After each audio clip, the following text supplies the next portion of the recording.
الحمد للہ وکفا والصلاة والسلام علی عبادہ الذین اصطفیٰ اما بعد فاعوذ باللہ من الشیطان الرجیم بسم اللہ الرحمن الرحیم الم تر للذین یزعمون انہم آمنوا بما انزل الیک وما انزل من قبلک یریدون ان یتحاکموا الی الطاغوت وقد امروا ان یکفروا به وَيُرِيدُ الشَّيْطَانُ أَن يُضِلَّهُمْ ضَلَالًا بَعِيدًا وَإِذَا قِيلَ لَهُمْ تَعَالَوْا إِلَى مَا أَنزَلَ اللَّهُ وَإِلَى الرَّسُولِ رَأَيْتَ الْمُنَافِقِينَ يَصُدُّونَ عَنكَ صُدُودًا صدق اللہ العظیم رب اشرح لي صدری ويسر لي أمري واحلل عقدة من لساني يفقهوا قولي اللهم صل على محمد وعلى آل محمد كما صليت على إبراهيم وعلى آل إبراهيم إنك حميد مجيد اللهم بارك على محمد وعلى آل محمد كما باركت على إبراهيم وعلى آل إبراهيم إنك حميد مجيد اللهم ارحمنا بالقرآن العظيم واجعله لنا إماما ونورا وهدى ورحمة اللهم ذكرنا منه ما نسينا وعلمنا منه ما جهلنا وارزقنا تلاوته آناء الليل وآناء النهار واجعله لنا حجة يا رب العالمين آمين يا رب العالمين عزیز طلباء السلام علیکم ورحمۃ اللہ وبرکاتہ۔ امید ہے آپ خیر و عافیت سے ہوں گے، آپ کا ہفتہ اچھا گزرا ہوگا۔ اللہ کا فضل ہے کہ ہماری یہ سلسلے وار ترجمہ قرآن کلاس جو ہے یہ چل رہی ہے، اور یہ اللہ ہی کا شکر ہے، اللہ ہی کا کرم ہے، اور اسی کے فضل اور کرم سے ہم اس قابل ہیں کہ اس کلاس کو لے کے چل رہے ہیں۔ اللہ تعالیٰ سے دعا ہے کہ وہ ہمیں جو ہے وہ صحیح معنی میں ہدایت جو ہے وہ قرآن حکیم سے حاصل کرنے کی توفیق عطا فرمائے۔ مجھے آپ ہم سب کو جو ہے وہ ہدایت کی ضرورت ہے، تو ہم سب قرآن جو پڑھتے ہیں تو ہدایت ہی کی نیت سے پڑھتے ہیں کہ اللہ ہمیں ہدایت دے۔ اگر ہم میں کوئی کوتاہی ہے تو اللہ سبحانہ و تعالی ہمیں اس سے معاف فرمائے۔ تو سورہ نساء جو ہے وہ ہمارے زیر مطالعہ ہے۔ سورہ نساء ہم پڑھ رہے تھے، پچھلی دفعہ ہم نے جو آخری آیات پڑھی تھی اس میں اسلام کے سیاسی نظام کے حوالے سے کافی بات چیت آئی تھی، وہاں ہم نے تفصیلی بات کی تھی۔ صرف اشارتاً جو ہے وہ دہرا لیتے ہیں۔ اللہ سبحانہ و تعالیٰ نے یہ فرمایا تھا کہ جب تم لوگوں کو امانتیں دو تو اس میں یہ اللہ تعالیٰ نے فرمایا تھا کہ اہل لوگوں کے حوالے جو ہے وہ ان کے امانتیں کرو، یعنی یہاں پر ذمہ داری کی بات تھی۔ ان اللہ یامرکم ان تؤدوا الامانات الی اہلہا، اللہ تعالیٰ تمہیں حکم دیتا ہے کہ اہل لوگوں کے گرد جو ہے، اہل لوگوں کو جو ہے وہ تم یہ جو امانت ہے، یعنی جو ریاست کی سربراہی ہے یا کسی بھی قسم کسی بھی ادارے کی سربراہی، کوئی چھوٹے سے چھوٹا افسر کہہ لیں یا بڑا پھر سب سے بڑا ریاست کا سربراہ ہوتا ہے، تو ہر جگہ اہل لوگوں کو جو ہے وہ تم لگاؤ۔ دوسری بات اللہ تعالیٰ نے یہ فرمائی تھی وَإِذَا حَكَمْتُمْ بَيْنَ النَّاسِ فَاحْكُمُوا بِالْعَدْلِ وَإِذَا حَكَمْتُمْ بَيْنَ النَّاسِ أَن تَحْكُمُوا بِالْعَدْلِ، کہ جب تم جو ہے وہ تمہیں انصاف کے لیے کہا جائے تو تم عدل و انصاف کے ساتھ جو ہے وہ فیصلہ کرو۔ اور تیسری بات یہ آئی تھی کہ اطیعوا اللہ واطیعوا الرسول، اللہ اور اس کے رسول کی اطاعت کرو، وَأُولِي الْأَمْرِ مِنْكُمْ، اور جو تمہارے پھر حکمران ہیں، جو تم میں سے اولو الامر بنیں گے ان کی بھی اطاعت کرو۔ لیکن اس کے حوالے سے تم نے پڑھا تھا ان کی اطاعت کامل نہیں ہے، ان کی اطاعت جو ہے وہ دائرے کے اندر ہے، اللہ اور اس کے رسول صلی اللہ علیہ وسلم کے دائرے کے اندر جو ہے وہ ان کی اطاعت ہے۔ اللہ اور اس کے رسول سے دائرے سے باہر ہو جائے گی تو پھر ان کی اطاعت نہیں کی جائے گی۔ حدیث ہے ابو داؤد میں اللہ کے نبی صلی اللہ علیہ وسلم نے ارشاد فرمایا لا طاعت لمخلوق فی معصیت الخالق، اطاعت نہیں کی جائے گی مخلوق کی خالق کی نافرمانی میں، یعنی اللہ سبحانہ و تعالیٰ کی نافرمانی کر کے کسی کی جو ہے وہ فرمانداری اختیار نہیں کی جا سکتی۔ تو یہی چیز جو ہے یہ ہم نے پڑھی تھی۔ ابھی اسی کے حوالے سے کچھ اور بھی جو ہے وہ باتیں آئیں گی انشاءاللہ تعالی۔ ابھی آگے جو بات آ رہی ہے وہ یہ ہے کہ رسول اللہ صلی اللہ علیہ وسلم کے احکامات ماننا بھی لازمی ہے۔ قرآن حکیم میں جا بجا آتا ہے اطیعوا اللہ واطیعوا الرسول، اللہ کی اطاعت کرو، رسول اللہ صلی اللہ علیہ وسلم کی اطاعت کرو۔ تو یہ ساری اطاعت، حکم ماننا، اللہ کا جیسے حکم ماننا لازمی ہے ویسے ہی رسول اللہ صلی اللہ علیہ وسلم کا حکم ماننا لازمی ہے۔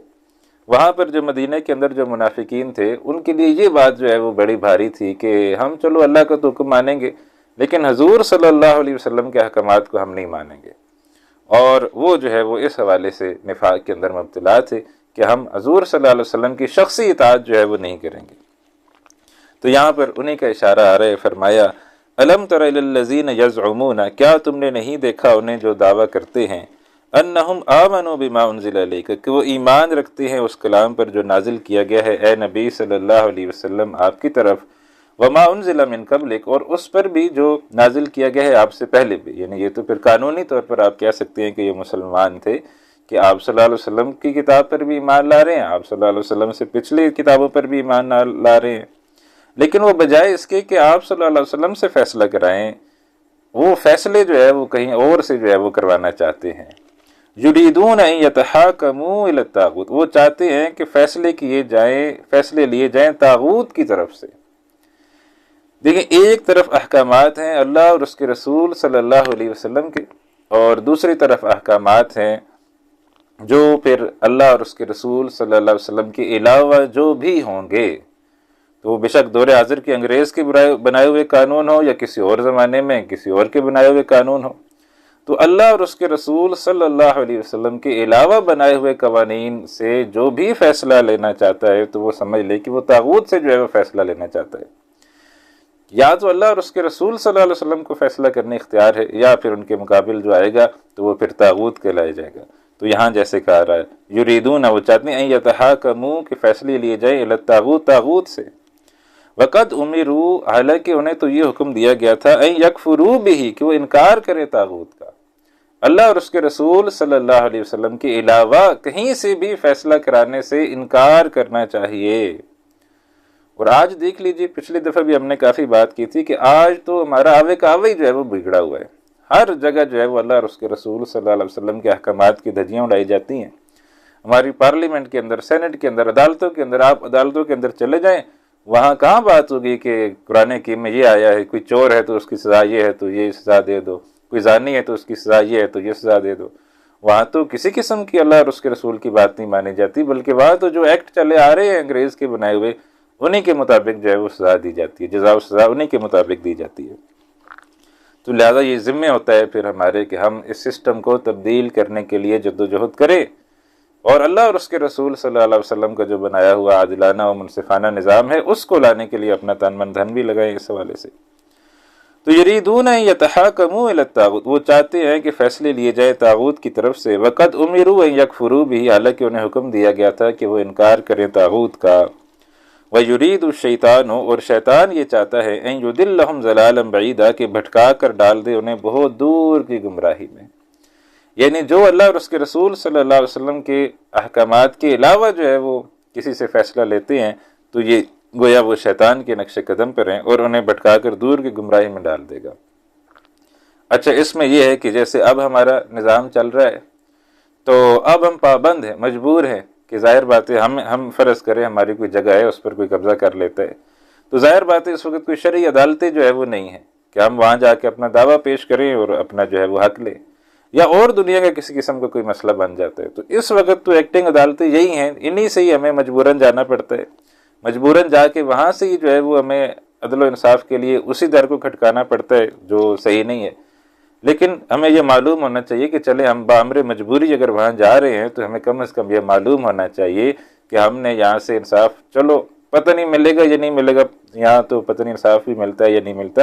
لیکن اگر امید بھی ہے تو کم از کم ہمیں معلوم ہونا چاہیے کہ یہ ٹھیک ہے، ہم سے غلطی ہو رہی ہے. یہ ایک اصولی طور پر یہ غلط بات ہے کہ ان سے نہیں ہونا چاہیے، یہاں سے عدل و انصاف ہمیں نہیں لینا چاہیے. لیکن چونکہ اس وقت ہم مجبوری کی حالت میں ہیں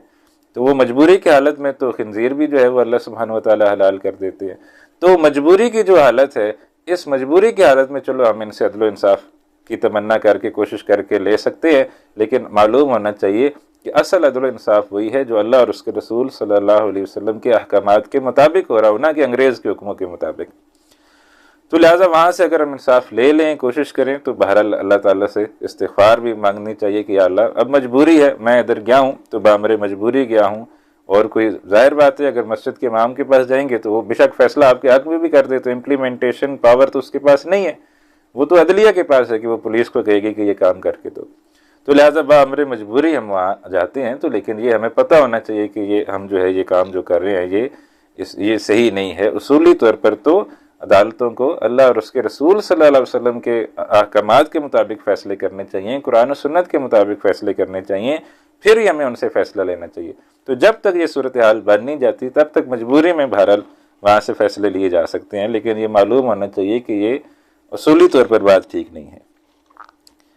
اور پھر اس کو تبدیل کرنے کے لیے بھی یعنی کوشش کی جائے، یعنی سوچا جائے کہ اس نظام کو کیسے جو ہے وہ تبدیل کیا جائے، کیسے اللہ اور اس کے رسول صلی اللہ علیہ وسلم کے بنائے ہوئے عادلانہ منصفانہ قانون کو جو ہے وہ ہم اپنے ملک میں لائیں۔ آگے فرمایا وَإِذَا قِيلَ لَهُمْ تَعَالَوْا إِلَىٰ مَا أَنزَلَ اللَّهُ، اور جب بھی کہا جاتا ہے ان سے کہ آؤ اس کلام کی طرف جو نازل کیا ہے اللہ نے، وَإِلَى الرَّسُولِ، اور آؤ رسول اللہ صلی اللہ علیہ وسلم کی طرف،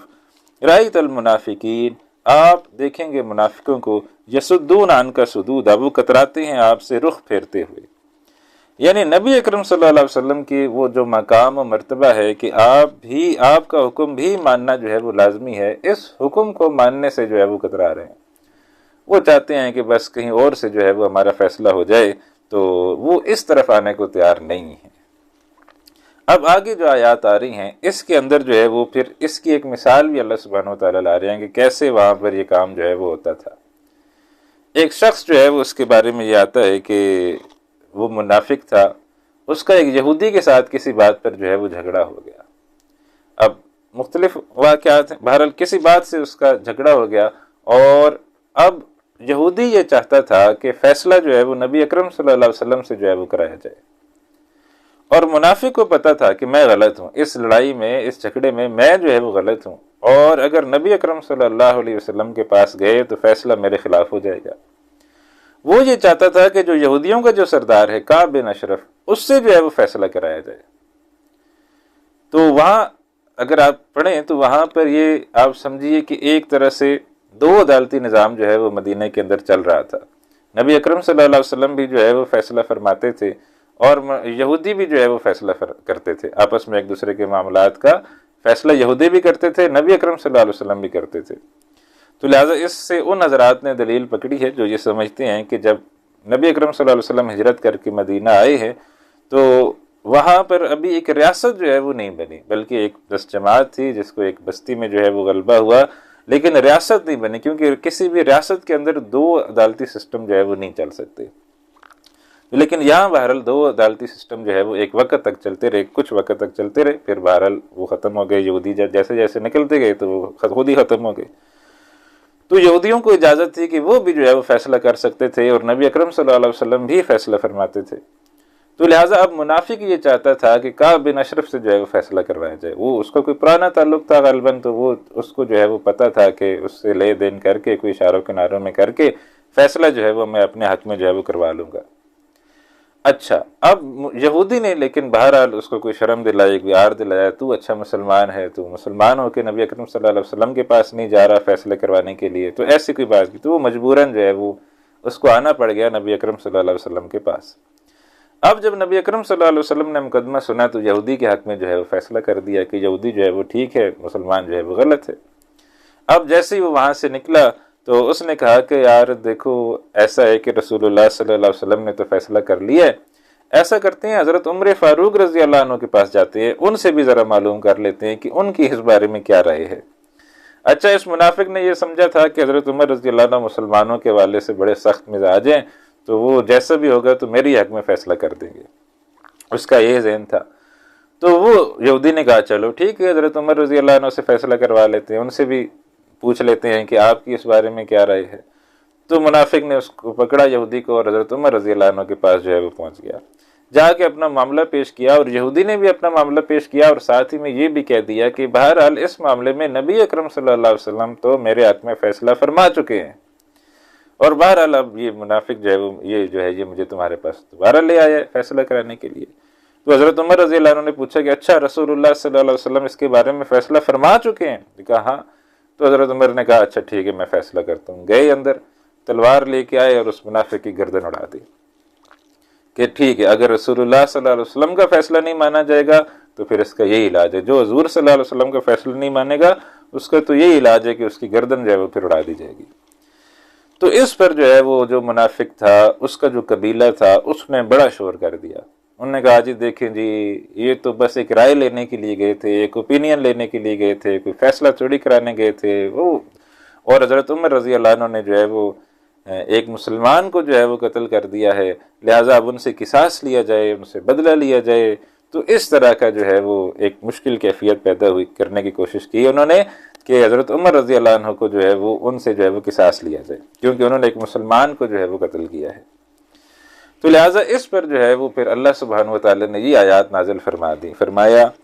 فَكَيْفَ إِذَا أَصَابَتْهُمْ مُصِيبَةٌ، تو کیا حال ہوتا ہے جب پہنچتی ہے انہیں کوئی مصیبت، بِمَا قَدَّمَتْ أَيْدِيهِمْ، ان برائیوں کی وجہ سے جو آگے بھیجی ہیں ان کے ہاتھوں نے، ثُمَّ جَاءُوكَ، پھر وہ آتے ہیں اے نبی صلی اللہ علیہ وسلم آپ کے پاس، يَحْلِفُونَ بِاللَّهِ، قسمیں کھاتے ہیں اللہ کی، إِنْ أَرَدْنَا إِلَّا إِحْسَانًا وَتَوْفِيقًا، ہم نے نہیں چاہی تھی مگر بھلائی اور موافقت۔ ہم تو ایک بس جیسے کہتے سیکنڈ اوپینین کے لیے گئے تھے کہ سیکنڈ اوپینین آ جائے تو اچھی، ہم تو ایک بڑے پازیٹیو سینس کے ساتھ جو ہے حضرت عمر رضی اللہ عنہ کے پاس گئے تھے، لیکن یہ حضرت عمر نے دیکھیں کیا کر دیا۔ تو ان اردنا الا احسانا و توفیقا، ہم نے نہیں چاہی تھی مگر بھلائی اور موافقت۔ اولئک الذین یعلم اللہ ما فی قلوبہم، یہ وہ لوگ ہیں کہ جانتا ہے اللہ اسے جو ان کے دلوں میں ہے، یعنی اصل تو ان کے دلوں میں کچھ اور ہی ہے نا، وہ تو نبی اکرم صلی اللہ علیہ وسلم کی بات کو نہیں ماننا چاہتے، تو اصل تو ان کے دلوں میں یہ بات ہے۔ فَأَعْرِضْ عَنْهُمْ، تو بس آپ اعراض کیجئے ان سے، وَعِظْهُمْ، اور نصیحت کیجئے انہیں، وَقُلْ لَهُمْ فِي أَنفُسِهِمْ قَوْلًا بَلِيغًا، اور کہیے ان سے ان کے دلوں میں اترنے والی بات، ایسی بات جو ان کے دل میں اتر جائے، تو ایسی بات جو ہے وہ ان سے کہیے، شاید کہ وہ جو ہے وہ ٹھیک ہو جائے۔ اب جو ہے وہ فرمایا جا رہا ہے کہ اطاعت رسول صلی اللہ علیہ وسلم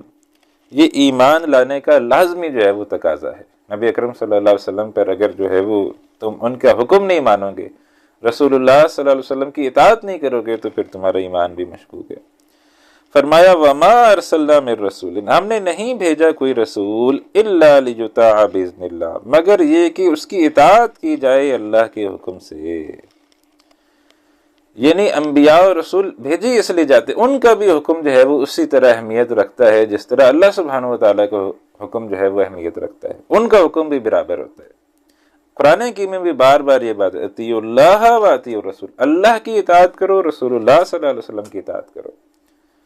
اور نبی اکرم صلی اللہ علیہ وسلم کے بارے میں تو یہاں تک کہا گیا کہ وَمَا يَنطِقُ عَنِ الْهَوَىٰ إِنْ هُوَ إِلَّا وَحْيٌ يُوحَىٰ، آپ صلی اللہ علیہ وسلم اپنی طرف سے کوئی بات نہیں کرتے،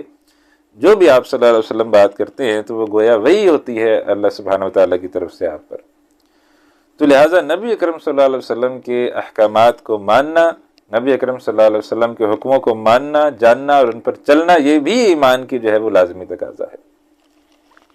اچھا، آج کل کا جو زمانہ ہے، پھر ہر زمانے میں اس قسم کے لوگ رہے ہیں جو یہ کہتے ہیں اللہ کو تو ہم مانتے ہیں، اللہ کی کتاب کو ہم مانتے ہیں، قرآن کو تو ہم مانتے ہیں، مگر نبی اکرم صلی اللہ علیہ وسلم کا مقام وہ نہیں ہے کہ وہ جو کوئی قرآن کی تفسیر کریں یا ان کی حدیثوں کو ہم مانیں یا ان کی حدیث بھی ہمارے لیے کوئی حجت رکھتی ہیں۔ ان لوگوں کو منکرین سنت کہا جاتا ہے، منکرین حدیث کہا جاتا ہے، کہ جو حدیث کے منکر ہیں، جو حدیث کے انکاری ہیں۔ تو لہٰذا پھر وہ کہتے ہیں ہم تو صرف قرآن والے ہیں، ہم تو صرف اہل القرآن ہیں، ہم قرآن والے ہیں، ہمارے لیے قرآن ہدایت کے لیے کافی ہے، ہمیں نبی اکرم صلی اللہ علیہ وسلم کی سنت سے کوئی غرض نہیں ہے، ہم بغیر رسول اللہ صلی اللہ علیہ وسلم کے بھی قرآن سمجھیں گے اور قرآن کو سمجھ کر اس کے اوپر عمل کرنے کی کوشش کریں گے یا عمل کریں گے۔ تو نبی اکرم صلی اللہ علیہ وسلم نے اس حوالے سے فرمایا، خطبہ دیا، فرمایا میں تمہارے درمیان دو چیزیں چھوڑ کے جا رہا ہوں، اگر ان دونوں چیزوں کو تم مضبوطی سے پکڑو گے تو تم گمراہ نہیں ہوگے۔ پہلی چیز فرمائی کتاب اللہ، اللہ کی کتاب، اور دوسری چیز فرمائی سنتی، میری سنت۔ اگر یہ دو چیزوں کو تم مضبوطی سے نہیں پکڑو گے تو تم گمراہ ہو جاؤ گے۔ تو دونوں چیزوں کو مضبوطی سے پکڑنا، لازماً پکڑنا، وہ جو ہے وہ لازمی ہے۔ تو لہٰذا یہ چیز جو ہے یہ آج بھی سمجھنے کی ضرورت ہے۔ آج بھی اگر یہ کوئی کہتا ہے کہ بھائی میں تو صرف قرآن پر عمل کروں گا، حدیث میرے لیے کوئی اتنی اہمیت نہیں رکھتی، حدیث میں نہیں پڑھوں گا، میں تو حدیث کے بغیر ہی قرآن کو سمجھوں گا، تو یہ شخص گمراہ ہے، خود بھی گمراہ ہے، اور اگر دوسرے کوئی کسی اور کو یہ دعوت دے رہے تو دوسروں کو بھی گمراہ کرے گا۔ اچھا، اور اگلی بات یہ ہے کہ ہم نبی اکرم صلی اللہ علیہ وسلم کے بغیر قرآن کو سمجھ بھی نہیں سکتے۔ اگر ہم نبی اکرم صلی اللہ علیہ وسلم کی احادیث کو چھوڑ کر قرآن کو سمجھنے کی کوشش کریں گے تو گمراہ ہو جائیں گے، اور عجیب و غریب قسم کے لطیفے جو ہے وہ پھر جنم لیتے ہیں۔ جیسے ایک میں آپ کو سناتا ہوں، قرآن حکیم میں یہ آیا ہے کہ جب حج کرو، عمرہ کرو تو حلق کیا کرو۔ حلق کیا ہے کہ سر کے بال موڑنا۔ تو مردوں کے لیے لازم ہے کہ وہ جو ہے وہ اکثر آپ نے دیکھا ہوگا کہ جو عمرہ کر کے آتے ہیں تو وہ گنجا کرا کے آتے ہیں، تو لہٰذا پہلی دفعہ تو یہ لازم ہے کہ وہ حلق کرانا، اس طرح پھروانا، بال جو ہے وہ کٹوانا۔ ویسے عرض ہے بطور ویسے ہی ایک بات ہے کہ یہ بال جو کٹوانا ہے یہ گردن کٹانے کے ایک طرح کے مترادف ہوتا ہے، تو لہٰذا بال کٹوانا جو ہے یہ آپ سمجھیں کہ ہم اللہ سبحانہ و تعالیٰ کے آگے گردن جو ہے وہ کٹوا رہے ہیں، تو لہٰذا حلق جو ہے وہ عمرہ کرنے والوں پر لازم ہے، اور جو حج کرتے ہیں پہلی دفعہ حج کر رہے ہیں تو ان کے اوپر بھی لازم ہے کہ وہ حلق کریں، بال جو ہے وہ پورا اس طرح جو ہے وہ سر پہ پھرواتے ہیں۔ اچھا، قرآن حکیم میں یہ آیا ہے کہ حلق کرواؤ، نبی اکرم صلی اللہ علیہ وسلم نے پھر فرمایا کہ جو مرد ہیں وہ حلق کرائیں گے، اور جو عورتیں ہیں وہ ایک انگلی بال جو ہے وہ کاٹیں گی، اور اس کے بعد جو ہے وہ اپنا جو ہے وہ ان کا عمرہ اور حج کا مکمل ہو جائے گا۔ یعنی مردوں کے اوپر تو یہ مکمل حلق اس طرح پھروانا لازم ہے، لیکن نبی اکرم صلی اللہ علیہ وسلم نے عورتوں کو رعایت دے دی، ویسے بھی عورتوں کو بال بڑے محبوب ہوتے ہیں، تو عورتوں کو جو ہے وہ رعایت دے دی، وہ ایک انگلی بال جو ہے وہ اس کے اوپر لپیٹ کے کاٹتی ہیں، تو ان کا جو ہے وہ حج عمرے میں وہ حلق اس طرح جو ہے وہ مکمل ہو جاتا ہے۔ اچھا، اب کچھ لوگ ہیں جنہوں نے تو پھر حدیث کو تو چھوڑ دیا، جب حدیث کو چھوڑ دیا تو اب حلق پھر کیسے ہوگا؟ تو حلق پھر وہ جب ان کی عورتیں بھی جب حج اور عمرے پہ جاتی ہیں تو مکمل پھر وہ اس طرح پھروا لیتی ہیں، عورتیں بھی، تو مرد تو پھرواتے ہی پھرواتے ہیں، عورتیں بھی پھروا لیتے ہیں۔ تو پھر اگر آپ رسول اللہ صلی اللہ علیہ وسلم کو چھوڑ کر قرآن سمجھنے کی کوشش کریں گے، قرآن پڑھنے کی کوشش کریں گے، تو قرآن پھر آپ کے ساتھ یہ کچھ کرے گا۔ تو لہٰذا نبی اکرم صلی اللہ علیہ وسلم کی اطاعت لازمی ہے۔ آج کے دور میں بھی ہم قرآن کو بھی نہیں سمجھ سکتے، اور اگر کوئی ایسا حکم ہے جو قرآن میں کہیں اس کا تذکرہ نہیں ہے لیکن نبی اکرم صلی اللہ علیہ وسلم کے وہ احکامات ہیں، تو ان کے اوپر بھی عمل کرنا آج کے دور میں بھی لازمی ہے۔ اگر کوئی شخص ایسا نہیں کرتا یا سمجھتا ہے کہ ایسا کرنے کی ضرورت نہیں ہے، تو پھر ایسا شخص پھر گمراہ ہے۔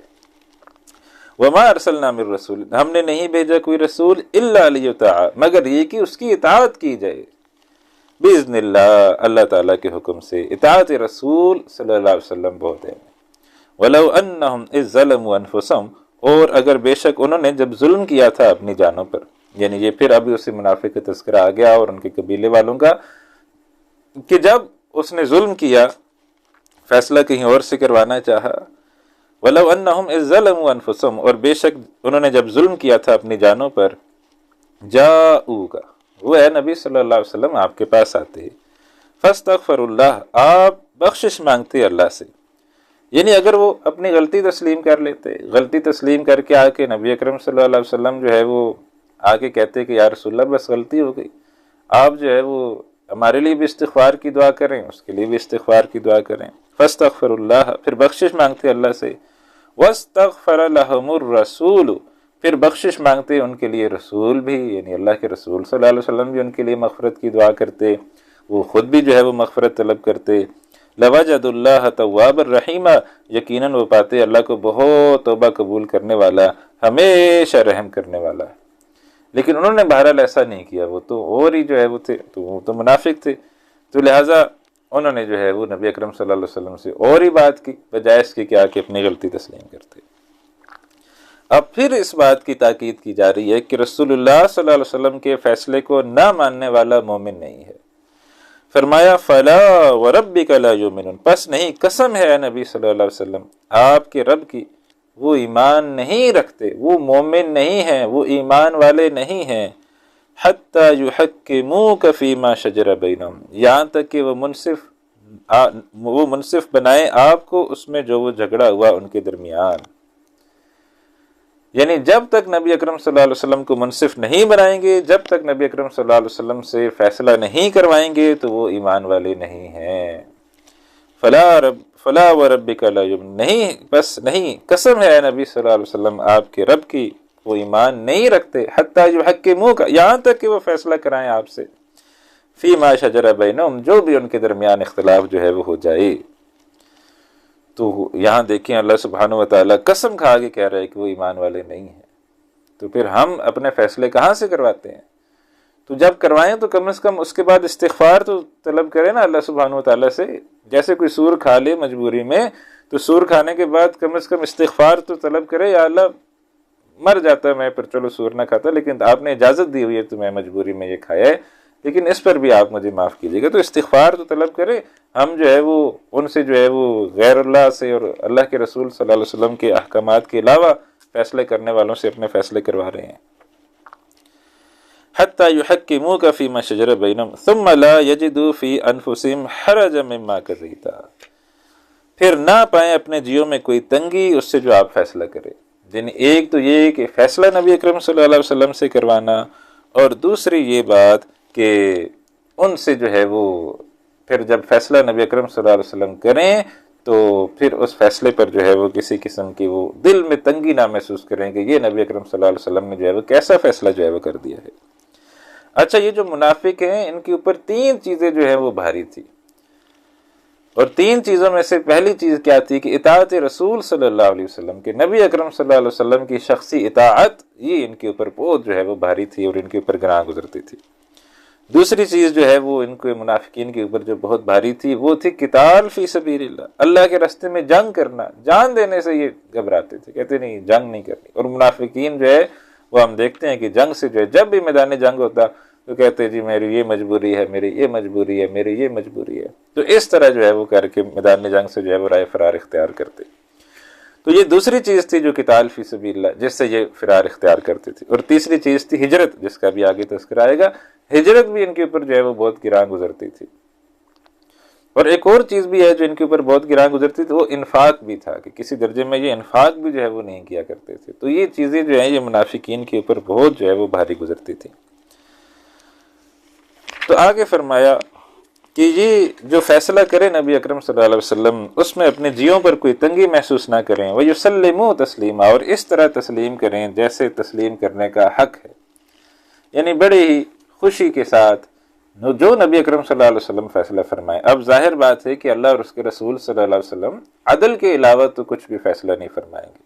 ہم توقع بھی نہیں کر سکتے کہ عدل کے علاوہ جو ہے وہاں سے کوئی فیصلہ جو ہے وہ ہوگا۔ تو لہٰذا جو فیصلہ ہوا ہے عدل و انصاف کے مطابق ہوا ہے تو اس کو خوش دلی کے ساتھ جو ہے وہ تسلیم کرنا چاہیے۔ وَلَوْ أَنَّا كَتَبْنَا عَلَيْهِمْ أَنِ اقْتُلُوا أَنفُسَكُمْ، اور اگر ہم فرض کر دیتے ان پر کہ قتل کرو اپنے آپ کو، أَوْ اخْرُجُوا مِنْ دِيَارِكُمْ، یا نکل جاؤ اپنے گھروں سے۔ اب یہ وہی بات، اپنے آپ کو قتل کرنا، جنگ میں اگر ہم ان کو کہتے کہ جنگ کی طرف نکلو، میدان جنگ میں آؤ، قتل کرو، او اخرجوا من دیارکم، یا نکل جاؤ اپنے گھروں سے، یہ بھی اگر اللہ تعالیٰ حکم دے دیتے، ما فعلوه الا قلیل منہم، وہ نہیں کرتے ایسا مگر تھوڑے سے لوگ ان میں۔ تو لہٰذا یہ میدان جنگ والے لوگ نہیں ہیں، یہ قتل سے اس قسم کی چیزوں سے دور رہنے والے لوگ ہیں۔ وَلَوْ أَنَّهُمْ فَعَلُوا مَا يُوعَظُونَ بِهِ، اور اگر بے شک وہ کرتے ایسا، انہیں نصیحت کی جاتی ہے جس کی، لَكَانَ خَيْرًا لَهُمْ، تو یہ ان کے لیے بڑا بہتر ہوتا۔ تو یہاں دیکھیں دونوں باتیں آ گئیں، جو پہلی بات میں نے کہی تھی اطاعت رسول صلی اللہ علیہ وسلم، دوسری بات کہی کہ جنگ، تیسری بات کی گھروں سے نکلنا یعنی ہجرت۔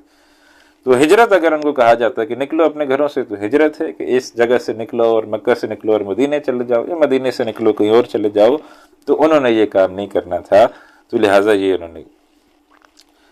وَلَوْ أَنَّهُمْ فَعَلُوا مَا يُوعَظُونَ بِهِ، اور اگر بے شک وہ کرتے ایسا انہیں نصیحت کی گئی تھی جس کی، لَكَانَ خَيْرًا لَهُمْ، تو یہ ان کے لیے بہت بہتر ہوتا، وَأَشَدَّ تَثْبِيتًا، اور زیادہ ثابت قدم رہنے والا ہوتا۔ اچھا، ہم جو ہے وہ اپنا جائزہ لے لیں کہ منافقین کے اوپر یہ تین چیزیں باری تھی، اطاعت رسول صلی اللہ علیہ وسلم، تو ہم دیکھیں نبی اکرم صلی اللہ علیہ وسلم کے احکامات کو ہم کس طرح جو ہے وہ فالو کرتے ہیں، نبی اکرم صلی اللہ علیہ وسلم کی سنتوں کی اتباع ہم کرنے کی کس طرح جو ہے وہ کوشش کرتے ہیں۔ اور ایک چھوٹی سی مثال ہی ویسے اس وقت فوری طور پر ذہن میں آئی کہ صحابہ جو ہے وہ کسی چیز کو اس لیے کیا کرتے تھے کہ وہ سنت ہے، اور ہم جو ہے وہ کسی چیز کو اس لیے چھوڑ دیتے ہیں کہ وہ سنت ہے۔ تو اس سے ہمارے اور صحابہ کے درمیان جو ہے فرق جو ہے واضح ہوتے ہیں۔ صحابہ تو وہ چیز کرتے تھے کہ یا یہ سنت ہے، اس کو تو اچھا لازمی کرنا ہے کہ نبی اکرم صلی اللہ علیہ وسلم نے یہ کیا، اور ہم چھوڑ دیتے ہیں، کہتے ہیں اچھا سنت ہی ہے نا، چلو چھوڑ دیتے ہیں۔ تو لہٰذا یہ جو ہے یہ ہم اپنا جائزہ لیں۔ بہرحال وہ نفاق والی تو چلو بات بہت شدید ہو جاتی ہے، اور آج کے زمانے میں ہم کسی شخص کو کہہ بھی نہیں سکتے کہ تو منافق ہے،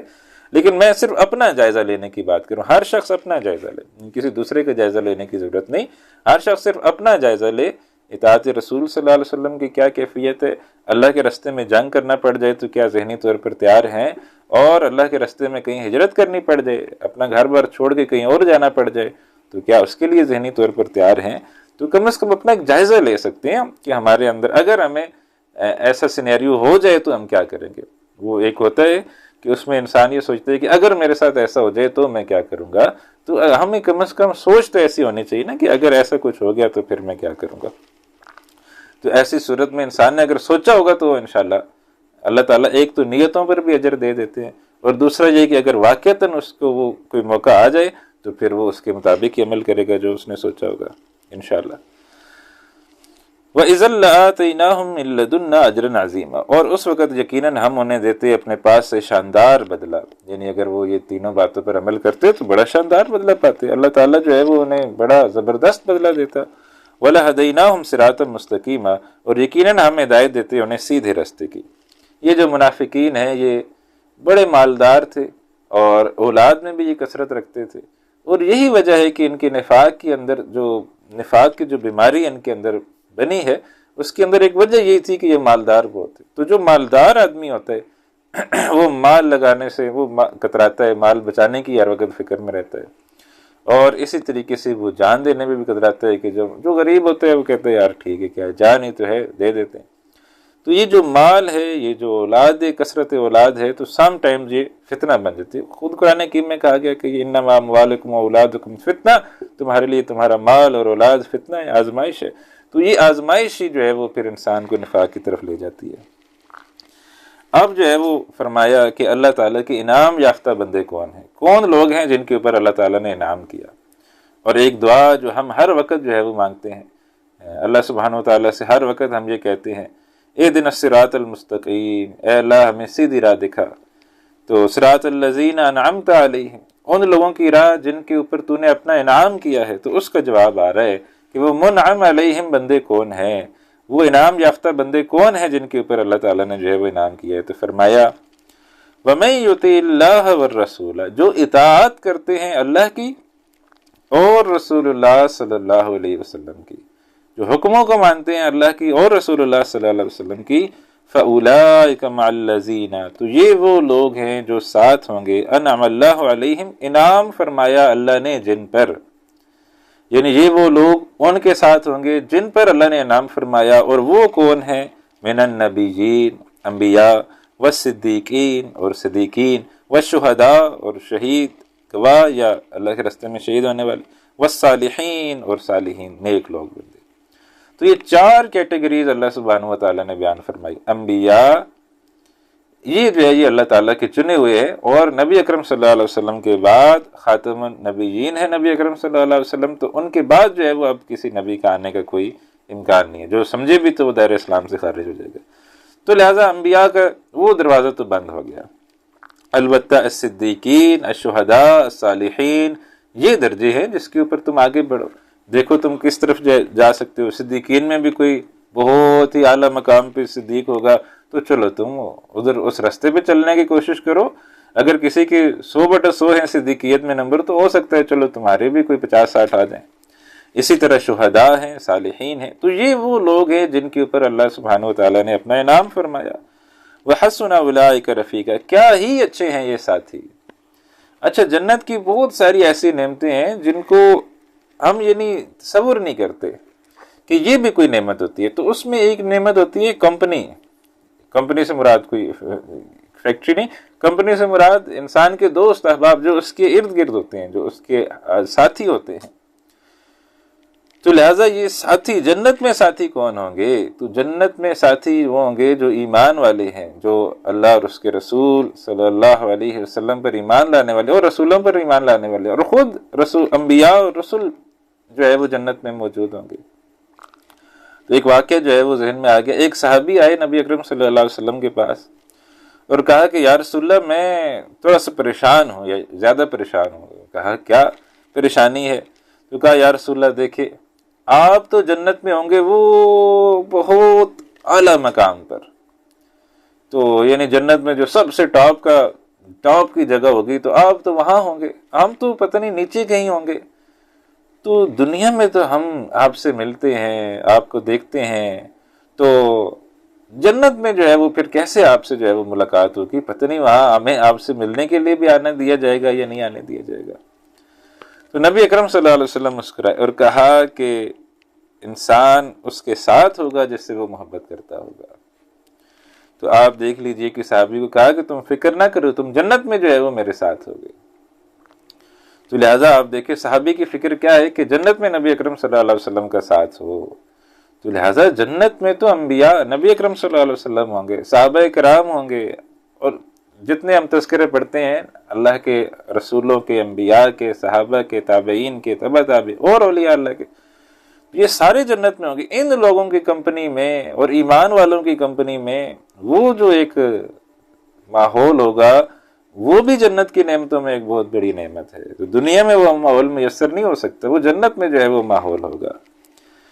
تو من النبیین والصدیقین والشہداء والصالحین، انبیاء، صدیقین، شہداء، صالحین، وحسن اولئک رفیقا، کیا ہی اچھے ہیں یہ ساتھی۔ تو اللہم ربنا جعلنا منہم، اے اللہ ہمارا شمار بھی ان لوگوں میں کیجئے جو ادھر جو ہے وہ انبیاء کے ساتھ ہوں، صدیقین کے ساتھ ہوں، شہداء کے ساتھ ہوں، صالحین کے ساتھ ہوں۔ تو ہم بھی جنت میں جانے کی فکر کریں، اور ہم ہر نماز میں یہ دعا کر رہے ہوتے ہیں کہ اللہ ہمیں ان کے ساتھ رکھیو۔ وہ ہمیں پتہ نہیں ہے کہ ہم کیا نماز میں پڑھ رہے ہوتے ہیں، تو ہم ہر نماز میں یہ دعا کر رہے ہیں کہ اللہ ہمیں انبیاء کے ساتھ رکھیو، ہمیں صدیقین کے ساتھ رکھیو، شہداء کے ساتھ رکھیو، صالحین کے ساتھ رکھیو، کیونکہ یہ آ گیا نا فَأُولَٰئِکَ مَعَ الَّذِينَ أَنْعَمَ اللَّهُ، اللہ نے انعام کیا۔ تو ہم ہر وقت یہی کہتے ہیں صراط الذین انعمت علیہم، جن کے اوپر تو نے جو ہے وہ اپنا انعام کیا۔ تو وحسن اولئک رفیقا، کیا ہی اچھے ہیں یہ ساتھی، کیا ہی اچھے یہ جو ماحول ہے جنت کا ماحول، یہ کیا ہی خوبصورت ماحول ہے۔ ذالک الفضل من اللہ، یہ فضل ہے اللہ تعالیٰ کی طرف سے۔ وکفا باللہ علیما، اور کافی ہے اللہ خوب جاننے والا، یعنی اللہ جو ہے وہ علم والا۔ اب جو آیات آ رہی ہیں تو یہ آپ سمجھیے کہ غزوہ احد کے بعد کے حالات پر آپ سمجھیے کہ کچھ تبصرہ ہے کہ بدر کے بعد تو مسلمانوں کو بڑی جو ہے وہ فتح حاصل ہو گئی تھی، اور احد جو ہے یہ اس کا معاملہ یہ تھا کہ مسلمانوں میں 70 صحابہ کرام شہید ہو گئے، تو ایک ہوا جو ہے وہ اکھڑ گیا تھا، اور جگہ جگہ جو ہے وہ چھوٹے چھوٹے قبیلے جو تیاری کرتے اور کہ جی مسلمانوں کے اوپر حملہ کرے۔ تو جیسے ہی نبی اکرم صلی اللہ علیہ وسلم کو کوئی اطلاع ملتی تو آپ صلی اللہ علیہ وسلم فوراً جو ہے وہ دستہ روانہ فرماتے وہاں پر کہ ان کی جا کے سرکوبی کرو۔ تو اب اس ماحول میں آپ سمجھیے اللہ سبحانہ و تعالیٰ کچھ ہدایات دے رہے ہیں۔ فرمایا یا ایھا الذین آمنوا، اے وہ لوگوں جو ایمان لائے ہو، خذوا حذرکم، لے لو اپنے ہتھیار، فانفروا ثبات او انفروا جمیعا، پھر نکلو دستوں کی صورت میں یا نکلو فوج کی صورت میں، یعنی چند لوگ نکلو یا پھر پوری کوئی فوج جو ہے وہ نکلے، تو پھر دونوں طرح سے ٹھیک ہے، جس طرح بھی تم نکلنا چاہو نکلو۔ وَإِنَّ مِنْكُمْ لَمَن لَيُبَطِّئَنَّ، اور بے شک تم میں سے یقیناً وہ بھی ہے جو ضرور دیر لگائے گا۔ اب منافقین کی بات پھر آ گئی، اور فرمایا اصل میں اس آیت کا ہے کہ جو بھی جنگ کرنے سے بھاگتا ہے وہ منافق ہے، وہ اس کے اندر نفاق کا مرض جو ہے وہ بنا ہوا ہے۔ تو وَإِنَّ مِنْكُمْ لَمَن لَيُبَطِّئَنَّ، اور بے شک تم میں سے یقیناً وہ بھی ہے جو ضرور دیر لگائے گا۔ یہ منافق ہے، اب یہ جنگ پر جو ہے وہ جانا جو ہے وہ نہیں چاہتا، لیکن اب جنگ جو ہے وہ جب ہوگی تو اس کے دو نتیجے نکلیں گے، یا فتح ہوگی یا شکست ہوگی، تو دونوں میں اس کا کیا رویہ ہوگا وہ سامنے آ رہا ہے۔ فَإِنْ أَصَابَتْكُمْ مُصِیبَةٌ، پھر اگر تمہیں پہنچے کوئی مصیبت، یعنی مسلمانوں کو جو ہے وہ کہیں گے وہاں پر جو ہے وہ مسلمانوں کو آپ سمجھے کوئی نقصان ہو گیا، کوئی صحابہ شہید ہو گئے، کوئی اس قسم کا معاملہ ہو گیا، جیسے ایک معاملہ ہوا بھی تھا غزوہ احد کے بعد ہی یہ ہوا تھا کہ کوئی قبیلے کے لوگ آئے اور انہوں نے آ کے کہا نبی اکرم صلی اللہ علیہ وسلم سے کہ ہمیں جو ہے وہ ہم اسلام لانا چاہتے ہیں، تو ہمیں جو ہے وہ آپ کچھ تعلیم کے لیے لوگ صحابہ جو ہیں وہ دیں۔ تو آپ صلی اللہ علیہ وسلم نے جو ہے وہ 70 صحابہ کرام کو جو ہے وہ ان کے ساتھ بھیجا تھا، اور جب وہ ان کو لے کر گئے تو انہوں نے جو ہے وہ پھر سب کے سب کو شہید کر دیا، یعنی یہ ان کی چال تھی، اور سب کے سب کو جو ہے وہ شہید کر دیا۔ ایک صحابی جو ہے وہ بڑی مشکل سے جان بچا کے آئے نبی اکرم صلی اللہ علیہ وسلم کو، انہوں نے جو ہے وہ خبر دی کہ یہ جو ہے وہ ہوا ہے۔ تو غزوہ احد میں ایک معاملہ ہوا تھا، پھر اس کے کچھ ہی عرصے بعد یہ ہو گیا، تو نبی اکرم صلی اللہ علیہ وسلم نے پورا 1 مہینہ جو ہے وہ پھر ان کے خلاف بددعا فرمائی تھی، روزانہ جو ہے وہ ان کے خلاف بددعا فرماتے نبی اکرم صلی اللہ علیہ وسلم۔ تو پھر اللہ سبحانہ و تعالیٰ نے نبی اکرم صلی اللہ علیہ وسلم کو ان کا جنت میں جو مقام اللہ تعالیٰ نے جو دیا ان صحابہ کرام کو، وہ پھر دکھلایا، تو اس کے بعد پھر نبی اکرم صلی اللہ علیہ وسلم نے وہ بددعا چھوڑ دی، لیکن 1 مہینے تک نبی اکرم صلی اللہ علیہ وسلم ان کے خلاف بددعا کرتے رہے۔ تو ایسا ہوا ہے کہ صحابہ کرام کو بھی کہیں جا کر بھی جو ہے وہ جانی و مالی نقصان اٹھانا پڑا۔ تو اب یہ منافق ہے، یہ گیا نہیں۔ تو ان منکم من لیبطئن، بے شک تم میں سے یقیناً وہ بھی ہے جو ضرور دیر لگائے گا۔ فإن اصابتکم مصیبت، پھر اگر تمہیں کوئی مصیبت پہنچے، قال قد انعم اللہ علیہ، کہے گا وہ اللہ نے تو بڑا انعام کیا ہے میرے اوپر۔ کیا انعام کیا ہے؟ اذ لم اکن معہم شہیدا، میں شکر ان کے ساتھ نہیں تھا۔ یعنی جب یہ خبر آئی کہ وہاں تو یہ معاملہ ہو گیا، وہاں تو اتنی شہادتیں ہو گئی، وہاں تو نقصان ہو گیا، تو یہ یا اللہ شکر ہے میں نہیں گیا تھا، ورنہ میرا بھی ایسے معاملہ ہو جاتا۔ وَلَئِنْ أَصَابَكُمْ فَضْلٌ مِّنَ اللَّهِ، اور اگر پہنچے تمہیں کوئی فضل اللہ سبحانہ و تعالیٰ کی طرف سے، لَيَقُولَنَّ، تو وہ ضرور کہے گا اور حسرت کے ساتھ کہے گا، كَأَن لَّمْ تَكُن بَيْنَكُمْ وَبَيْنَهُ مَوَدَّةٌ، گویا ہے ہی نہیں تمہارے اور اس کے درمیان کوئی محبت۔ لَيَقُولَنَّ، وہ کہے گا، یعنی حسرت کے ساتھ وہ پھر اس کو محذوف کیا گیا، کیا کہے گا؟ کاش میں بھی ہوتا، فتح حاصل ہو گئی، بڑا مال غنیمت آیا، ہر بندے کو جو ہے وہ 10 اونٹ مل گئے، 20 بکریاں مل گئی، کوئی غلام مل گئے، کوئی اس طرح کی چیزیں مل گئیں، اوہو میں بھی اگر ہوتا نا تو مجھے بھی جو ہے وہ اونٹ مل جاتے، بکریاں مل جاتی، یہ چیزیں مل جاتی۔ تو وہ یہ کہے گا، تو کأن لم تکن بینکم وبینہ مودۃ، گویا ہے ہی نہیں تمہارے اور اس کے درمیان کوئی محبت۔ یا لیتنی کنت معہم، اے کاش میں بھی ہوتا ان کے ساتھ، فافوز فوزا عظیما، تو میں بھی پا لیتا عظیم کامیابی، یعنی یہ جو کامیابی ملی ہے یہ میں بھی پا لیتا۔ تو یہ اصل میں اس کی سوچ ہے، ورنہ کیا ہے کہ جو گیا ہے، جو اللہ تعالیٰ کے راستے میں جنگ کے لیے گیا ہے اور وہ شہید ہو گیا ہے، تو کیا وہ ناکام ہے؟ وہ بھی کامیاب ہے، وہ تو جنتوں کا مقیم بن گیا ہے، جنت میں پہنچ گیا ہے۔ اب اس کے لیے تو اس سے بڑھ کر کسی شخص کے لیے کیا کامیابی ہو سکتی ہے کہ وہ جنت میں پہنچ جائے؟ تو جو شہید ہو گیا ہے وہ تو جنت میں پہنچ گیا ہے، اور اگر کسی کو فتح ملی ہے تو تب بھی وہ کامیاب ہے۔ تو یہ تو نور علی نور والی کیفیت ہے کہ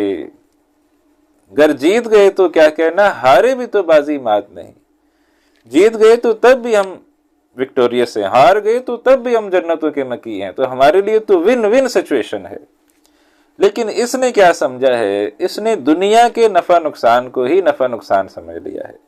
دنیا میں دیکھا نقصان ہو گیا، لوگ شہید ہو گئے، اوہو نقصان ہو گیا۔ دنیا میں دیکھا نفع ہو گیا، فائدہ ہو گیا، اوہو فائدہ ہو گیا۔ اس نے دنیا کے نفع و نقصان کو اصل نفع و نقصان سمجھ لیا، حالانکہ یہ بات نہیں ہے۔ آخرت کا جو نفع نقصان ہے وہ اصل نفع نقصان ہے۔ اب فرمایا جا رہا ہے کہ اللہ تعالیٰ کی راہ میں جنگ کرنے والے کبھی ناکام نہیں ہوتے۔ جو بات میں نے کہی کہ جو اللہ تعالیٰ کے راستے میں جنگ کرتے وہ ناکام ہوتے ہی نہیں ہے، یا تو وہ شہید ہو جائے گا تو جنت میں پہنچ جائے گا، اور کیا چاہیے بھائی؟ جنت میں کوئی پہنچ جائے تو اس سے بڑی نعمت کیا ہے؟ فتح مل جائے تو تب بھی کیا بات ہے۔ فرمایا فَلْيُقَاتِلْ فِي سَبِيلِ اللَّهِ الَّذِينَ يَشْرُونَ الْحَيَاةَ الدُّنْيَا بِالْآخِرَةِ، پس لازماً چاہیے کہ جنگ کریں اللہ کی راہ میں وہ لوگ جو بیچ چکے ہیں دنیا کی زندگی آخرت کے بدلے میں۔ یہ جو ہے، یہ جو فرمایا اللہ سبحانہ وتعالیٰ نے، ان اللہ اشتری من المؤمنین انفسهم واموالهم بان لهم الجنہ، اللہ تعالیٰ نے خرید لیے ہیں مومنوں سے ان کے مال بھی، ان کی جان بھی، کہ وہ ان کو اس دنیا میں اللہ کے راستے پر لگائیں گے، اور بدلے میں اللہ سبحانہ وتعالیٰ کیا دے گا؟ انہیں جنت دے گا۔ تو ان اللہ اشتری من المؤمنین انفسهم واموالهم بان لهم الجنہ، جنت کے بدلے یہ جو ہے وہ سودا جو ہے وہ ہو چکا ہے۔ تو بس ہمیں تو یہ فکر کرنی ہے کہ اب اللہ نے جب ہم سے جان خرید لی ہے تو بس اب جلدی سے اس کو بیچ دینا۔ اب کوئی میدان جنگ کہیں سج رہا ہے تو فوراً جا کے وہ اپنی جان پیش کر دیں گے، یا اللہ بس سودا تو ہوا ہے، یہ لے آپ اپنی چیز جو ہے وہ لے لیں۔ تو فَلْيُقَاتِلْ فِي سَبِيلِ اللَّهِ، چاہیے کہ جنگ کریں، وہ تو خرید لی ہے اللہ تعالیٰ نے، تو اب تو پیش کرنی ہے، تو بس پیش کرو۔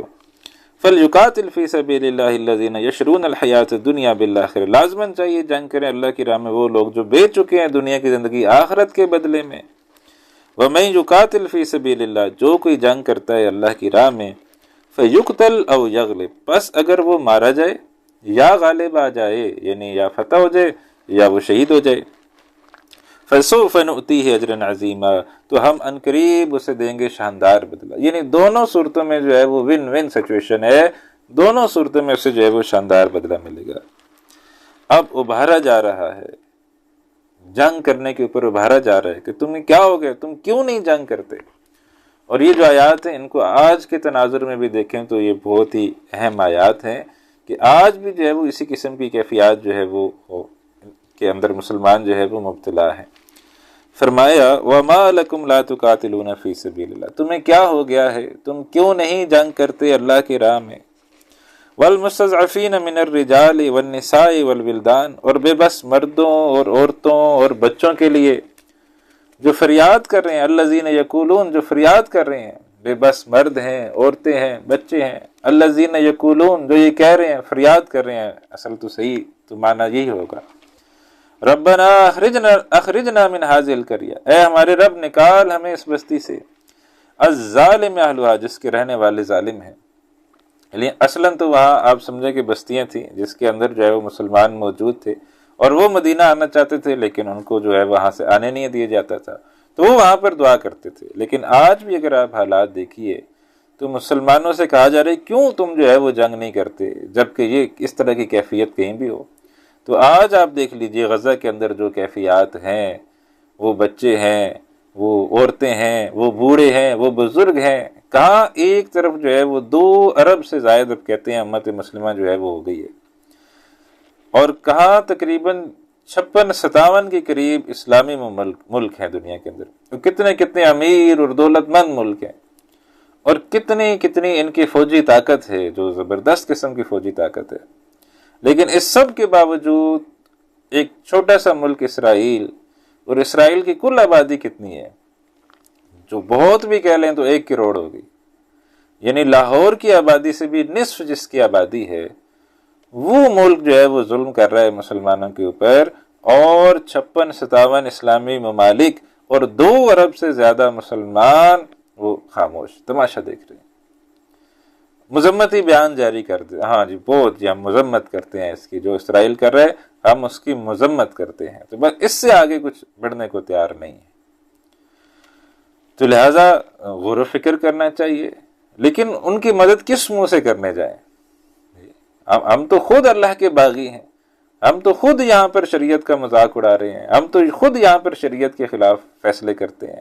تو ہم کس منہ سے جو ہے وہ ان کی مدد کرنے جائیں گے؟ اور یہ جو بزدلی تھوپ دی گئی ہے یہ بھی اسی وجہ سے کہ ہم خود اللہ کے حکموں پر چلنے والے نہیں ہیں۔ تو لہذا ضرورت ہے کہ کوئی دیکھیں، اس کا حل ایک ہی بہرحال آخر میں نکلے گا کہ کوئی ایک جگہ ہو جہاں اسلام غالب ہو، پھر وہ جو ہے وہ اس کو لیڈ کرے، تو اس کے علاوہ پھر غزہ کا کوئی حل نہیں ہے۔ الذین یقولون ربنا اخرجنا من هذه القرية الظالم اهلها واجعل لنا من لدنك ولیا، اور بنا دے ہمارے لیے اپنے پاس سے کوئی حامی۔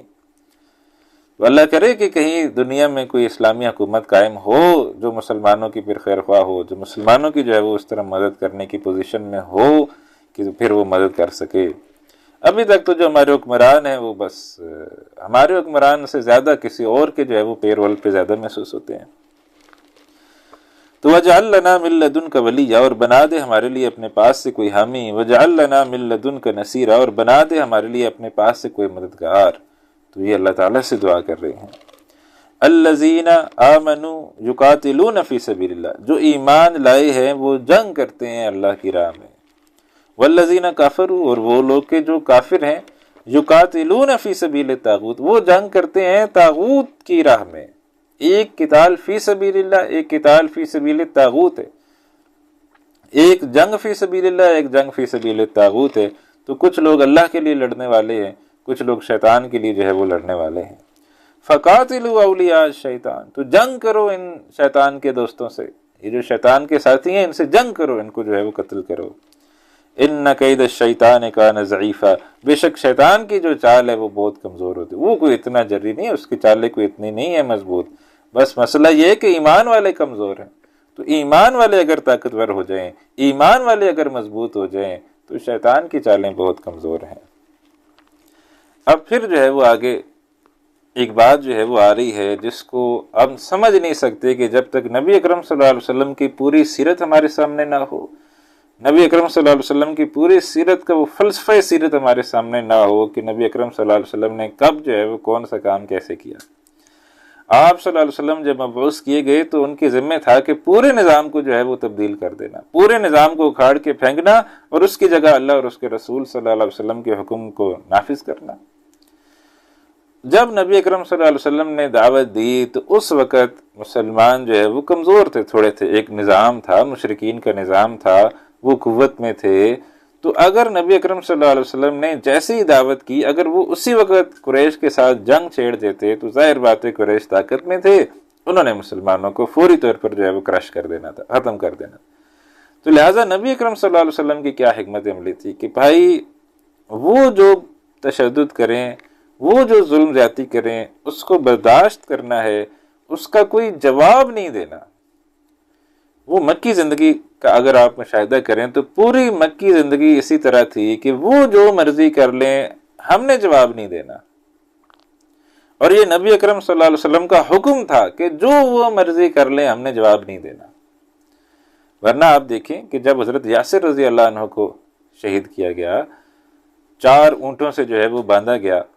ایک ہاتھ سے ایک اونٹ، دوسرے ہاتھ سے دوسرے اونٹ، 2 ٹانگوں سے 2 اونٹوں کو مزید باندھا گیا اور ان اونٹوں کو مخالف سمتوں میں جو دوڑا دیا گیا اور جسم کے اوپر خچے اڑ گئے۔ تو حضرت یاسر رضی اللہ عنہ کو مکہ کی بستی میں اس طرح شہید کیا جا رہا ہے، چھوٹی سی بستی ہے، وہاں اس طرح شہید کیا جا رہا ہے۔ حضرت سمیہ رضی اللہ عنہ کو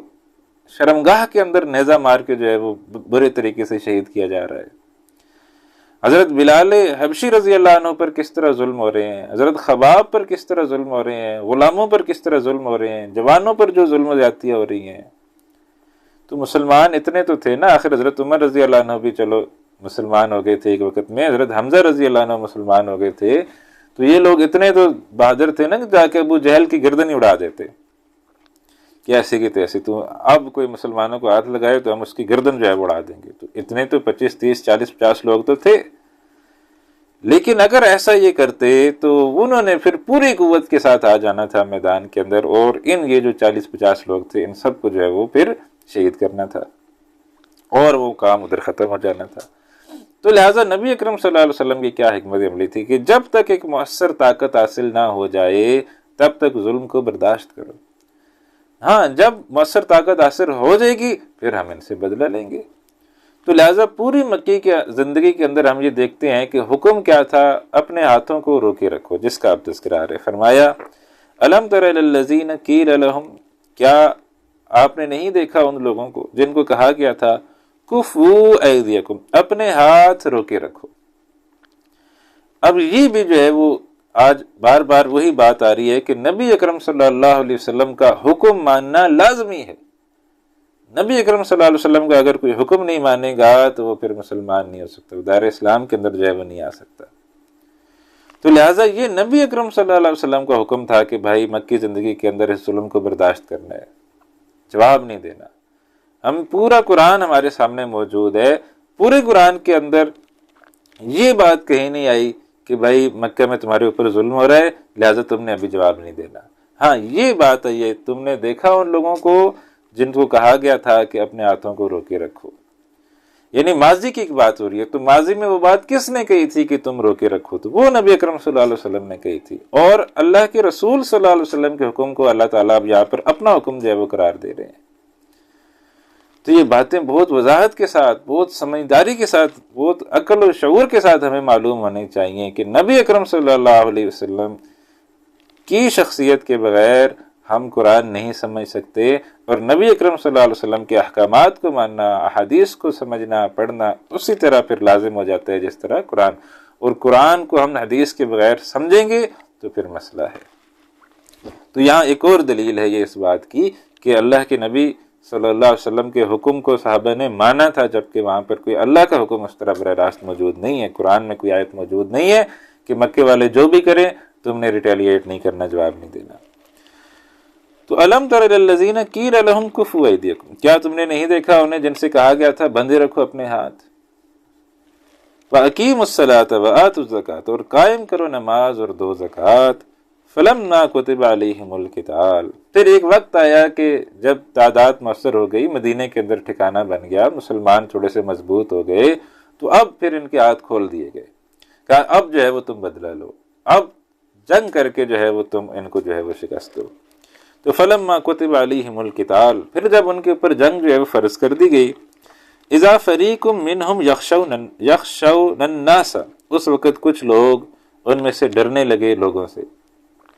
ظاہر بات ہے جنگ فرض ہوئی مدینے کے اندر آ کر، اور نفاق کا مرض جو ہے یہ مدینے کے اندر ہے۔ مکی صحابہ کے اندر کوئی نفاق کا مرض نہیں تھا، جیسے اسلام قبول کرو گے مار پڑنا شروع ہو جائے گی، تو وہاں نفاق کا تو کوئی بات تھی نہیں۔ یہاں چونکہ قبیلوں کے قبیلے مسلمان، پورا قبیلہ مسلمان ہو گیا، تو وہ اس میں پھر وہ بھی مجبوری مسلمان ہو گئے کہ پورے قبیلے جو ہے وہ رہے، تو لہٰذا یہاں نفاق کا مرض تھا۔ تو ان میں سے کچھ لوگوں نے کہا وہ اچھا اب ہمیں جنگ کرنی پڑے گی، اب ہمیں لڑائی کرنی پڑے گی۔ تو فلما کتب علیہم القتال، جب فرض کیا گیا ان کے اوپر جنگ کرنا، اذا فریق منہم یخشون الناس، اس وقت کچھ لوگ ان میں سے ڈرنے لگے لوگوں سے، کخشیت اللہ، جیسے اللہ سے ڈرنا چاہیے، جیسے کسی بھی انسان کو اللہ سے ڈرنا چاہیے ویسے یہ لوگوں سے ڈرنے لگے، او شد خشی، اس سے بھی زیادہ ڈرنے لگے۔ اللہ سے بھی بعض اوقات بندہ نہیں ڈرتا جتنا لوگوں سے ڈر رہا ہوتا ہے، تو الوز سے بھی زیادہ ڈرنے لگ گئے۔ وقالوا، اور انہوں نے کہا، ربنا، اے ہمارے رب، لما كتبت علینا القتال، آپ نے کیوں ہمارے اوپر جنگ کرنا جو ہے فرض کر دیا؟ وہ جو آیا نا بالکل شروع میں، وَإِذَا قِيلَ لَهُمْ لَا تُفْسِدُوا فِي الْأَرْضِ قَالُوا إِنَّمَا نَحْنُ مُصْلِحُونَ، جب ان سے کہا جاتا ہے زمین میں فساد مت کرو، کہتے نہیں ہم تو اصلاح کرنے والے ہیں۔ ہم دیکھیں یہ جنگ کرنا یہ تو بیڈ پیپل ہیبٹ ہے، برے لوگوں کا کام ہے، جنگ کرنا بری بات ہے، جنگ نہیں ہونی چاہیے، امن ہونا چاہیے، پیار محبت ہونا چاہیے، اس قسم کی باتیں ہونی چاہیے، تو جنگ نہیں ہونی چاہیے۔ تو اے اللہ تو نے کیوں ہمارے اوپر قتال جو ہے وہ فرض کر دیا؟ لولا اخرتنا الی اجل قریب، کیوں نہ مہلت دی ہمیں قریبی مدت تک۔ تو منافق جو ہے وہ جنگ سے جو ہے وہ بات کہتے ہیں ہم اصلاح کرنے والے ہیں، انما نحن مصلحون، وہ آیت شاید رہے گی بیچ میں، وَإِذَا قِيلَ لَهُمْ لَا تُفْسِدُوا فِي الْأَرْضِ قَالُوا إِنَّمَا نَحْنُ مُصْلِحُونَ، کہتے ہیں ہم تو اصلاح کرنے والے ہیں، ہم تو مصلح ہیں، ہم تو پیسفل پیپل ہیں، ہم تو جنگ سے دور بھاگنے والے ہیں۔ تو کیوں تو نے ہمارے اوپر جنگ کرنا فرض کر دی ہے؟ لولا اخرتنا الی اجل قریب، کیوں نہ مہلت دی ہمیں قریبی مدت تک۔ کل متاع الدنیا قلیل، اے نبی صلی اللہ علیہ وسلم فرمائیے دنیا کی زندگی کا سامان تھوڑا ہی ہے، تم کتنا جی لو گے اور کتنا جی لو گے؟ فرض کرو اگر جنگ فرض نہ بھی کی جاتی تو اور کتنا تم زندہ رہ لیتے، ایک وقت آتا کہ تم مر جاتے۔ کل متاع الدنیا قلیل، اے نبی صلی اللہ علیہ وسلم فرمائیے دنیا کا سامان تو بہت تھوڑا ہے، والآخرۃ خیر لمن اتقی، آخرت بہتر ہے اس کے لیے جو اللہ کی نافرمانی سے بچے، جو تقوی اختیار کرے۔ تو آخرت کا گھر جو ہے وہ اصل گھر ہے، آخرت کی کامیابی اصل کامیابی ہے، آخرت کا گھر اصل گھر ہے۔ والآخرۃ خیر لمن اتقی، اللہ ہمیں بھی یہ یقین جو ہے وہ نصیب فرمائے کہ دنیا کی زندگی تو عارضی ہے، اصل زندگی آخرت کی زندگی ہے۔ ولا تظلمون فتیلا، اور تم پر دھاگے کے برابر بھی ظلم جو ہے وہ نہیں کیا جائے گا۔ یہ پیچھے بھی جو ہے یہ آیت آئی تھی کہ کسی کے اوپر دھاگے کے برابر، وہ جو کھجور کی پٹلی ہوتی ہے اس کے اوپر جو دھاگا ہوتا ہے اس کے برابر بھی جو ہے وہ کسی کے اوپر ظلم جو ہے وہ نہیں کیا جائے گا۔ فرمایا کہ موت کا وقت تو معین ہے، اگر تم میدان جنگ سے بھاگنا چاہتے ہو اس لیے کہ وہاں موت آ جائے گی تو موت کا وقت تو معین ہے۔ اینما تکونوا یدرککم الموت، جہاں کہیں بھی تم ہوگے آ پکڑے گی تمہیں موت۔ وَلَوْ كُنْتُمْ فِي بُرُوجٍ مُشَيَّدَةٍ، اگرچہ تم ہو محفوظ قلعوں کے اندر، کوئی قلعہ ہو اس قلعے کے اندر انتہائی حفاظت ہو، اس انتہائی حفاظت کے اندر جو ہے وہ کوئی ہو، بادشاہ ہو، فقیر ہو، جو بھی ہو، اور سمجھے کہ وہاں موت سے بچ جائے گا، تو ایسا نہیں ہے، وہاں اس کو موت آ جائے گی۔ تو جہاں جس کا موت کا وقت مقرر ہے وہ موت کو ٹال نہیں سکتا۔ وَإِن تُصِبْهُمْ حَسَنَةٌ، اور اگر پہنچے انہیں کوئی بھلائی، یقولوا هذه من عند اللہ، وہ کہتے ہیں یہ اللہ تعالیٰ کی طرف سے ہے۔ وَإِن تُصِبْهُمْ سَيِّئَةٌ، اور اگر پہنچتی ہے انہیں کوئی برائی، یقولوا هذه من عندک، تو وہ کہتے ہیں یہ آپ کی وجہ سے، معاذ اللہ، نبی اکرم صلی اللہ علیہ وسلم پر الزام لگا دیتے کہ یہ جو برائی آئی ہے معاذ اللہ آپ کی وجہ سے آئی ہے۔ کل من عند اللہ، فرمائیے ہر چیز اللہ کی طرف سے ہے، ہر چیز اللہ تعالیٰ کی طرف سے ہوتی ہے۔ فما لهؤلاء القوم، تو کیا ہے ان لوگوں کو، لا یکادون یفقہون حدیثا،